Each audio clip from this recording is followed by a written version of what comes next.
Well, hi, Tony. Thanks for coming over today. Help me with Rubik's.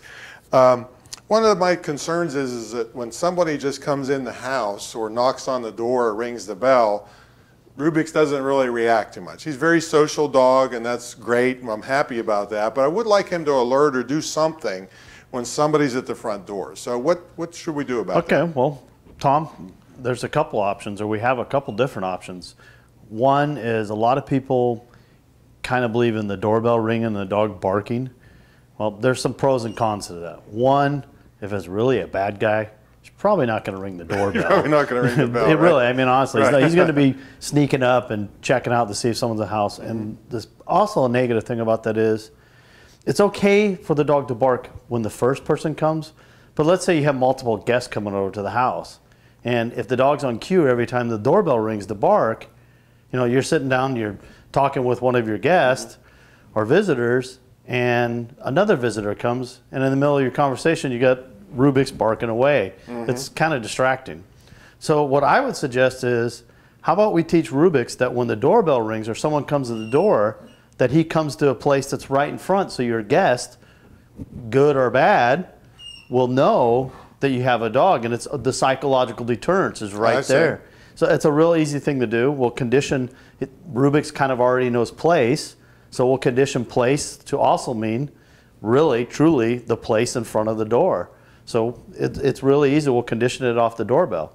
So if here's a knock at the door, can we do it on both, a knock at the door or a doorbell, or both? We can do it on both, but actually really what will start to happen is the dog will just start to associate someone at the front door with the doorbell, and he'll automatically start coming no matter what. Even if someone's just knocking or someone just comes to the door, he'll start coming to the front. I see. Or coming in position, I should say, not in front. He'll come into position, the place that we're going to teach him, which will be in the front at the door. Okay, and so how do we start teaching something like that? Well, we'll start off with the place command, and we'll use association of place to his normal bed that he's using, and we'll just increase the distance, and as the distance goes, we'll also introduce the doorbell.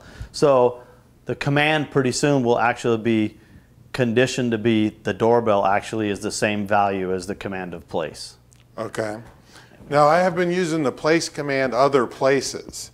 So the door, you know, I don't want him to go sit at the far end of the house at his place when the doorbell rings. So we have to make this specific place the place for the doorbell, right? Well, that's pretty easy. We'll use some stimulus discrimination, and we'll start to teach them a new command. Instead of place, we'll just use door.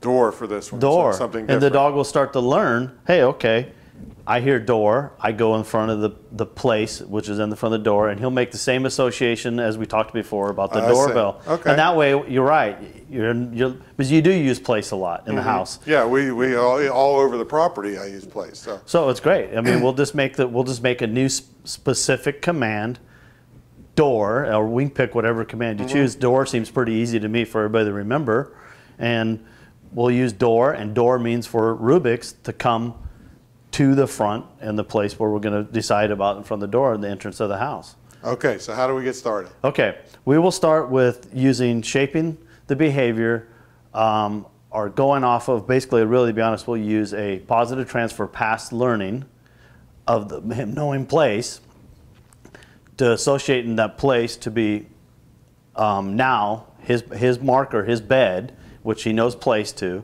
We'll just say, now we'll use the command door, and we'll have a second person ring the doorbell at the same time. And of course, we'll use some food treats or something to reinforce the behavior to start off with, to make it a little more, get better control of the behavior. Awesome. How's that sound? All right, let's do it. All right, that's good. All right. Sounds good. All right.